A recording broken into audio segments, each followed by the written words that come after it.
Fala galera, beleza? Eu sou o Peter, sejam muito bem-vindos ao canal e bora para a aula de hoje.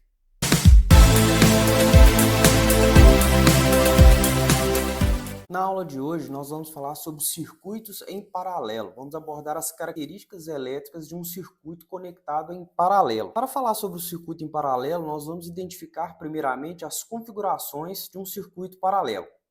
A primeira característica física de um circuito paralelo é que todos os elementos eles possuem os dois terminais em comum. Então, vamos pegar como exemplo aqui o primeiro circuito. Eu tenho uma fonte de alimentação E, um resistor R1 e um resistor R2. Observe o seguinte, todos esses elementos eles possuem dois terminais. A fonte tem o terminal positivo e negativo e os resistores têm os seus terminais. Observe que tanto a fonte quanto os resistores eles possuem um terminal aqui em comum, todos eles conectados no nó A, chama esse nó aqui de nó A, e todos os outros terminais deles estão conectados aqui no nó do terra, no nó B ou no ponto de aterramento, como é chamado. Então aqui a gente tem a seguinte situação, o terminal da fonte, positivo da fonte, mais um terminal do R1, mais um terminal do R2 conectados a um determinado ponto, e o terminal negativo da fonte, juntamente com os outros terminais dos resistores, conectados a um outro ponto. Então todos eles possuem os dois terminais em comum, uma característica que os difere do circuito em série. Quando a gente estudou circuitos em série, em uma outra aula, a gente observou que esses elementos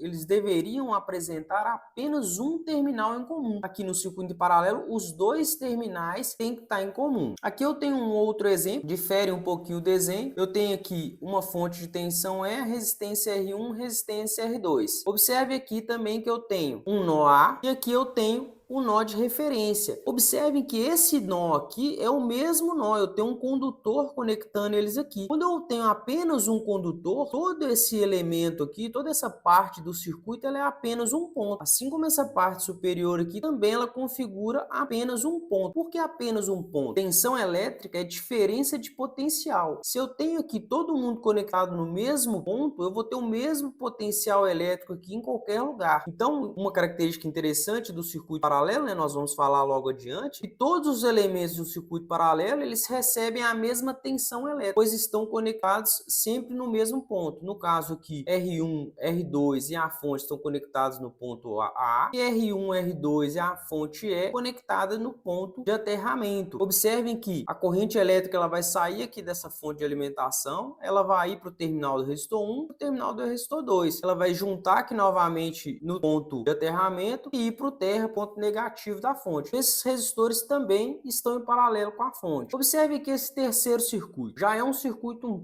aparentemente um pouco mais complexo de se analisar, mas vamos levar em consideração as características dos pontos. Eu tenho aqui, por exemplo, ao sair da fonte, do terminal positivo da fonte, um ponto, outro ponto. Como não tem nenhum elemento entre esses dois pontos, eles são o mesmo ponto. Então eu vou chamar aqui de ponto A. Esse ponto A, quem está conectado no ponto A? A fonte de alimentação, terminal positivo dela, um terminal do resistor R1, o terminal do resistor R2 e o terminal do resistor R3 também está conectado no ponto A. Então eu posso falar que toda essa parte aqui de condutor é o meu ponto A. E o outro lado do circuito eu tenho que, num determinado ponto aqui, ó, esse ponto ele está conectado nesse ponto que está conectado no aterramento negativo da fonte. Então toda essa área aqui também de vermelho, ela também é o mesmo ponto. No meu caso, poderia chamar de ponto B ou ponto de aterramento, a referência do meu circuito, né, o 0 volts. Então observe que a fonte, o resistor 1, o resistor 2 e o resistor 3 tem um terminal conectado no ponto A, fonte de alimentação, terminal negativo, o resistor 1, o resistor 2 e o resistor 3 também estão conectados no terminal de 0 volts, no ponto B. Então se todos eles têm os dois terminais em comum, os terminais superiores no ponto A, os terminais inferiores no ponto B, eu posso afirmar que esses elementos aqui também estão em paralelo. Essa é a característica física de um circuito conectado em paralelo. Vamos agora às características referentes às grandezas elétricas desse circuito.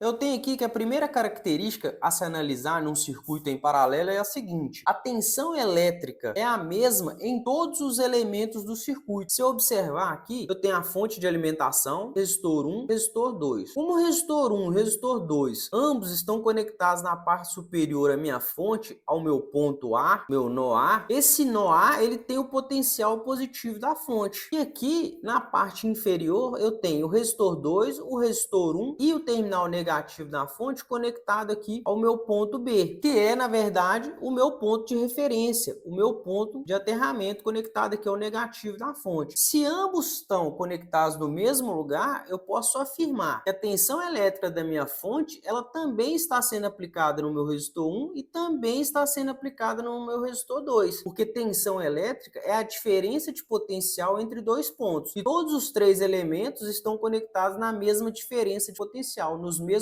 potenciais elétricos. Então a tensão em todos é a mesma. Lembrando que lá no circuito em série a tensão não era a mesma, a tensão se dividia. Outra característica de um circuito em paralelo é que a corrente elétrica ela se divide de forma inversamente proporcional ao valor da resistência do ramo. Vamos avaliar o que é isso. Eu tenho aqui no meu circuito, da minha fonte de alimentação vai sair uma corrente elétrica. Vou chamar ela de corrente I total. É toda a corrente do circuito vai sair dessa fonte. Quando essa corrente ela sai dessa fonte, ela se depara aqui no nó A. Quando ela chega no nó A, ela tem algumas opções. Ela tem que passar pela resistência 1 e ela tem que passar também pela resistência 2 para que ela volte para o terminal negativo da fonte. A corrente elétrica, né, ela sempre flui de um ponto onde eu tenho mais cargas para o ponto onde eu tenho menos cargas, maior potencial para o ponto que eu tenho menor potencial. Então toda a corrente que sai aqui do terminal positivo da minha fonte, ela tem que voltar para o terminal negativo. E para fazer essa volta, esse caminho de volta, ela tem que passar pelo meu circuito, pelos caminhos do meu circuito. No caso aqui, ela se depara com duas resistências. Num circuito em série, onde as resistências estavam em série, ela tinha que passar por todas as resistências. Aqui ela tem a escolha de passar pelos caminhos. Qual dos caminhos ela vai escolher? Ela vai passar por todos os caminhos, só que com intensidades diferentes. O que vai determinar a intensidade da corrente que passa pelo resistor 1, vou chamar de R1, e a intensidade da corrente que passa pelo resistor 2? Bem, se a tensão elétrica aplicada nos dois resistores é a mesma e por lei de Ohm, vamos relembrar aqui da lei de Ohm, eu tenho aqui corrente elétrica, né? Eu vou tapar a corrente elétrica aqui, é tensão sobre resistência e a tensão ela é a mesma. A corrente do resistor 1 é a tensão da fonte é 1 dividido pela resistência e a corrente elétrica do resistor 2 é a tensão da fonte dividida pela resistência. Então, a resistência que tiver o seu menor valor, a menor oposição à passagem de corrente elétrica, vai passar a maior corrente. Por isso que a gente fala que ela se divide de forma inversamente proporcional. Quanto maior a resistência, menor é a corrente que vai passar por ela. Quanto menor a resistência, maior a corrente. Então a corrente elétrica ela vai se dividir dessa maneira até encontrar aqui novamente no ponto B. Quando ela se encontrar no ponto B, ela vai juntar novamente, formando a I total e vai para o terminal negativo da fonte. A relação matemática entre I total e R1 e R2 é dada pela lei de Kirchhoff das correntes. Em breve nós vamos falar um pouquinho sobre ela, mas nós vamos ter uma aula especificamente para falar sobre lei de Kirchhoff das correntes. Nós temos uma aula no canal para falar de lei de Kirchhoff das tensões, uma aula excelente também para tratar sobre esse assunto. Uma outra característica de um circuito em paralelo é que a potência fornecida pela fonte é igual à soma das potências dissipadas pelos resistores. Essa característica ela é a mesma no circuito em série e no circuito paralelo. Toda potência gerada pela minha fonte de alimentação, lembrando que potência é tensão vezes corrente, ela vai ser consumida, ela vai ser dissipada pelas minhas cargas. Então o resistor R1 e o resistor R2, eles vão dissipar aqui em forma de calor, né? A função deles é transformar energia elétrica em energia térmica, toda a potência gerada pela minha fonte de alimentação. Essa característica ela é idêntica para circuito série e para circuito em paralelo. E a quarta característica é que a resistência total e aí nós vamos fazer aqui uma análise especial para tratar especificamente sobre a resistência total de um circuito em paralelo. Então eu tenho aqui um circuito elétrico com duas resistências em paralelo. Como que eu sei que elas estão em paralelo? Fisicamente elas têm os dois terminais conectados em comum. Aqui eu posso ter uma fonte de alimentação conectada. Como o meu interesse agora é calcular a resistência equivalente ou resistência total, né? A situação semelhante se eu conectasse aqui um ohmímetro no meu circuito para medir a resistência elétrica que eu tenho nele, né, vista pela fonte, eu tenho aqui então que fazer essa análise. Eu não necessariamente preciso da minha fonte de alimentação. Para fazer a análise da resistência equivalente num circuito em série, nós vamos adotar a seguinte situação. Vamos considerar aqui uma corrente elétrica fluindo em direção ao nó A. E aqui o meu terminal de referência. Vou chamar essa corrente de I. Essa corrente elétrica aí, quando ela chega no nó A, ela se divide inversamente proporcional ao valor das resistências, características que nós já visualizamos anteriormente. Ela vai se dividir entre corrente R1, é a que passa pelo resistor 1, e corrente R2. Outra característica importante que eu tenho nesse circuito aqui também é a queda de tensão. Qual que é o valor da queda de tensão no resistor 1? A queda de tensão no resistor 1 é VR1. E a queda de tensão, lembrando, né? Onde a corrente entra é positiva, onde a corrente sai é negativa. A queda de tensão no resistor 2 é VR2. E aí disso aqui eu consigo tirar duas equações muito importantes. A primeira equação é que VR1 é igual a VR2, que é igual à tensão elétrica da fonte. Isso é uma característica do circuito paralelo, pois estão ligados no mesmo ponto. É a tensão, nesse caso aqui, chamada de VAB ou VA, porque está conectado aqui no ponto. Então, VR1 é igual a VR2, é igual a E. Outra equação importante que dá para tirar aqui é com relação à corrente. Eu tenho que a corrente total, ela é igual à corrente R1 que desce pelo resistor 1, mais a corrente R2 que desce pelo resistor 2. Porque quando ela chega nesse nó aqui, elas se dividem. E chega aqui no terramento, que ela, nesse outro ponto, ela se junta. Eu tenho que o I total é igual a IR1 mais IR2. Com base nessas duas equações, eu consigo fazer uma análise aqui com relação à minha resistência. Pô, vamos pegar aqui a equação da corrente elétrica. Quem é IR1 e quem é IR2?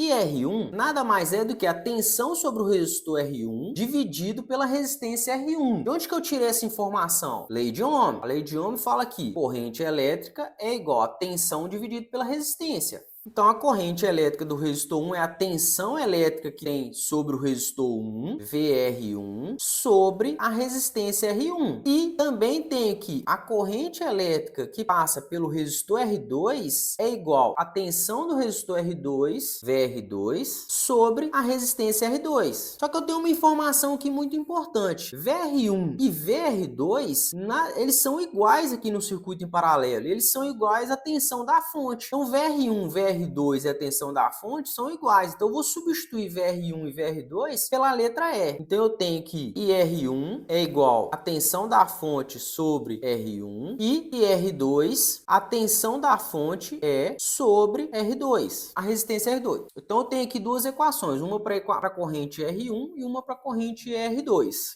Utilizando agora a segunda equação, eu tenho que a corrente total do meu circuito é igual à corrente R1, que eu acabei de encontrar, mais a corrente R2 que eu também acabei de encontrar. Então eu tenho que I total é igual a IR1, no lugar de R1 eu vou colocar E sobre R1. E sobre R1 mais IR2. Quem que é IR2? E sobre R2. E sobre R2. A corrente total do meu circuito então vai ser a tensão da fonte dividido por R1 mais a tensão da fonte dividido por R2. Observe que o E é comum para as duas sentenças. Então eu vou isolar ele na minha fórmula. Tem que a corrente total é igual a tensão vezes 1 sobre R1 mais 1 sobre R2. E vezes 1 sobre R1 é R1. E vezes 1 sobre R2 é E sobre R2. Eu vou pegar esse E aqui e vou passar para o lado de lá agora dividindo. Então eu vou ter que I total sobre E, estava multiplicando, eu passo dividindo, é igual a 1 sobre R1 mais 1 sobre R2. Observe o seguinte, pela lei de Ohm, eu tenho que a resistência é igual à tensão elétrica sobre a corrente elétrica. Então, se eu quero achar a resistência total desse circuito, eu vou ter que a resistência total é a tensão total sobre a corrente total. Resistência total é igual à tensão total, que no meu caso aqui é a tensão da fonte, sobre a corrente total. Observe a semelhança entre essa equação e essa equação. Eu tenho que a tensão da fonte sobre a corrente é igual à resistência. Aqui eu tenho o contrário. Então eu vou inverter isso daqui para me ter a resistência total, que é o que eu quero encontrar. Então se eu vou inverter de um lado da minha equação, multiplicar por elevar a menos 1, né? E vou elevar a menos 1 aqui também. Então o que eu vou ter? E sobre corrente corrente total é igual. Qual que é o inverso disso aqui? É 1 sobre R1 mais 1 sobre R2. Quem é a tensão da fonte dividido pela corrente total? É a resistência total. Então eu vou substituir essa fórmula por resistência total é igual 1 sobre R1 mais 1 sobre R2. Esse então é o valor da resistência equivalente, da resistência total de um circuito em paralelo. Então, eu tenho que, para casos genéricos, a resistência total do meu circuito é 1 sobre o inverso do resistor 1, o inverso do resistor 2, mais o inverso do resistor N, a enésima resistência, pois essa fórmula ela é válida para todas as resistências do meu circuito. No caso do exemplo aqui, eu tenho apenas duas resistências, mas para a fórmula ser válida, ela pode valer, se eu tivesse aqui resistor 3, resistor 4, resistor 5, seria 1 sobre R1, mais 1 sobre R2, mais 1 sobre R3, mais 1 sobre R4, e assim sucessivamente. Então, essas são as características de um circuito em paralelo. Uma observação muito importante, são dois casos especiais, quando eu tenho R1 e R2 com os mesmos valores, ou seja, imagine que aqui vale 10 ohms, aqui vale 10 ohms, eu não preciso utilizar essa fórmula aqui. Quando os resistores são iguais, R1 for igual ao resistor 2, a resistência total, nesse caso, vai ser igual a qualquer um deles, né? Eu vou pegar aqui o resistor 1 dividido por 2. Então, para os casos onde a resistência 1 é igual à resistência 2, a resistência total é o equivalente a uma dessas resistências dividido por 2, a metade. Isso só vale para quando eu tenho duas resistências apenas e elas são iguais. Se eu tiver três resistências iguais, isso aqui não funciona. Outra fórmula que funciona também é para quando eu tenho apenas duas resistências, R1 e R2, eu posso utilizar a seguinte fórmula. Resistência total é igual a R1 vezes R2 sobre R1 mais R2. Essa fórmula ela é conhecida como a fórmula do produto pela soma, porque eu estou multiplicando aqui a resistência 1 e a resistência 2 e estou dividindo pela soma da resistência 1 e R2. Mais uma vez, esse caso aqui ele só funciona para quando eu tenho apenas dois resistores no meu circuito. Então aqui apenas duas resistências. E esse caso aqui para quando eu tenho duas resistências e necessariamente elas são iguais. Então é isso, pessoal. Muito obrigado por ficar comigo até o final. Não esqueçam de curtir e compartilhar essa aula. Um abraço.